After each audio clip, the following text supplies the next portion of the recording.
வணக்கம். மகாபாரதம் வெறும் கதை மட்டுமல்ல, அது தர்மத்திற்கும் அதர்மத்திற்கும் இடையிலான ஒரு நித்திய போர்.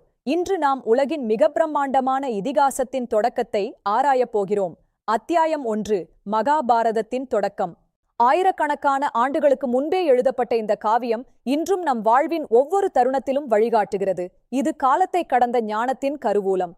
வேத வியாசரால் படைக்கப்பட்ட இந்த மகா காவியம் பாரத நாட்டின் ஆன்மாவையும் கலாச்சாரத்தையும் உலகிற்கு எடுத்துரைக்கும் ஒரு ஒப்பற்ற படைப்பாகும். ஏன் இந்த கதை இன்றும் நம் மனதிற்கு நெருக்கமாக இருக்கிறது? ஏனெனில் இது பொறாமை, காதல், தியாகம் என மனித மனதின் ஆழமான உணர்ச்சிகளை படம் பிடித்து காட்டுகிறது. நமது பயணம் ஹஸ்தினாபுரத்திலிருந்து தொடங்குகிறது. பறந்து விரிந்த குரு வம்சத்தின் பெருமைமிக்க தலைநகரம் இது. அன்று இது உலகின் அதிகார மையமாக திகழ்ந்தது. ஹஸ்தினாபுரம் என்பது வெறும் நகரம் அல்ல, அது தர்மத்தின் அஸ்திவாரம். அங்குதான் இந்திய வரலாற்றின் போக்கையே மாற்றிய பல சம்பவங்கள் நிகழ்ந்தன. ஹஸ்தினாபுரம் அதன் பொற்காலத்தில் இருந்தது. மக்கள் மகிழ்ச்சியாகவும் நாடுவளமாகவும் நீதி தவறாத ஆட்சியில் அமைதியாகவும் வாழ்ந்து வந்தனர்.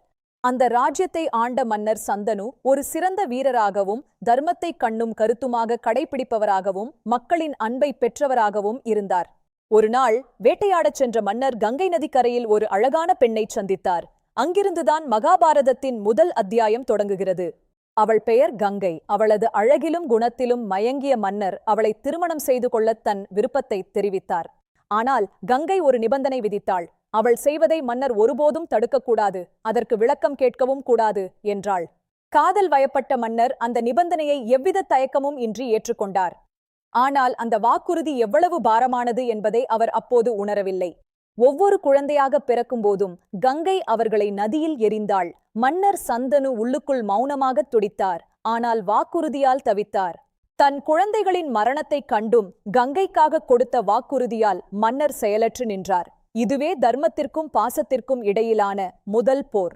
8வது குழந்தை பிறந்தபோது மன்னரால் தன் உணர்ச்சிகளை கட்டுப்படுத்த முடியவில்லை. அவர் கங்கையை தடுத்து இதற்கு காரணம் கேட்டார். வாக்குறுதி மீறப்பட்டதால் கங்கை குழந்தையுடன் மறைந்து போனாள். மன்னர் சந்தனு மீளா துயரத்தில் தனிமையில் தள்ளப்பட்டார். கங்கை அவரை விட்டு பிரிந்தாள். பல ஆண்டுகள் கடந்தன. மன்னர் சந்தனு தன் மகனை மீண்டும் சந்திக்கும் நாள் வரும் வரை சோகத்திலேயே காலத்தை கழித்து வந்தார். அவர் இதயம் மகனுக்காக ஏங்கியது. அவன்தான் தேவவிரதன். அனைத்து கலைகளையும் ஆயுத வித்தைகளையும் கங்கையிடமே கற்றறிந்த மாவீரன். கங்கை அவனை மீண்டும் அவனது தந்தையிடம் ஒப்படைத்தாள். ஹஸ்தினாபுரம் மீண்டும் மகிழ்ச்சியில் திளைத்தது. இளவரசர் தேவவிரதன் தனது வீரத்தாலும் பண்பாலும் மக்களின் ஒட்டுமொத்த அன்பையும் பெரும் மதிப்பையும் பெற்றார். நிம்மதி நிலைக்கும் என்று அனைவரும் நம்பிய போது விதி மீண்டும் தனது ஆட்டத்தை தொடங்கியது. மன்னர் சந்தனு மற்றொரு பெண்ணை சந்தித்த போது எல்லாம் தலைகீழாக மாறியது. அவள் பெயர் சத்யவதி, ஒரு மீனவப் பெண். மன்னர் அவள் மேல் தீராத காதல் கொண்டார். ஆனால் இந்த திருமணத்திற்கு ஒரு பெரிய தடை குறுக்கே நின்றது. சத்யவதியின் தந்தை ஒரு கடினமான நிபந்தனை விதித்தார். சத்யவதிக்கு பிறக்கும் வாரிசுகளே ஹஸ்தினாபுரத்தின் அடுத்த மன்னராக வேண்டும் என்பதே அது. தன் மூத்த மகன் தேவவிரதனின் உரிமையை பறிக்க மன்னர் விரும்பவில்லை. அவர் மனமுடைந்து போனார். ஹஸ்தினாபுரத்தின் எதிர்காலம் கேள்விக்குறியானது. தன் தந்தையின் சொல்லொணா துயரத்தை அறிந்த தேவவிரதன் ஒரு மாபெரும் தியாகத்தை செய்யத் துணிந்தான். இதுவே உலக வரலாற்றின் மிகப்பெரிய தியாகம். அவன் பிரம்மச்சரிய விரதத்தை ஏற்றான், அரியணையை துறந்தான். அன்று முதல் அவன் பீஷ்மர் என்று அழைக்கப்பட்டார், அதாவது கொடூரமான சபதம் எடுத்தவர். இந்த தியாகமே மகாபாரதத்தின் போக்கையே மாற்றியது. பீஷ்மரின் சபதம் குருவம்சத்தின் அசைக்க முடியாத அஸ்திவாரமாக மாறியது. தர்மம் நிலைநாட்டப்பட்டது. தியாகம், காதல் மற்றும் விதியின் இந்த ஆரம்பமே மகாபாரதத்தின் பிரம்மாண்டத்திற்கு திறவுகோல். தர்மம் என்பது எப்போதும் எளிதானது அல்ல என்பதை இது உணர்த்துகிறது. வரும் அத்தியாயங்களில் பீஷ்மரின் இந்த தியாகம் ஹஸ்தினாபுரத்தை எந்த மாதிரியான இக்கட்டான சூழ்நிலைகளுக்கு கொண்டு சென்றது என்பதை நாம் விரிவாக பார்ப்போம். அடுத்த அத்தியாயம் மன்னர் சந்தனுவின் வாரிசுகள் மற்றும் குருவம்சத்தின் அடுத்த தலைமுறையினரின் எழுச்சி. கதையின் அடுத்த திருப்புமுனைக்கு தயாராகுங்கள்.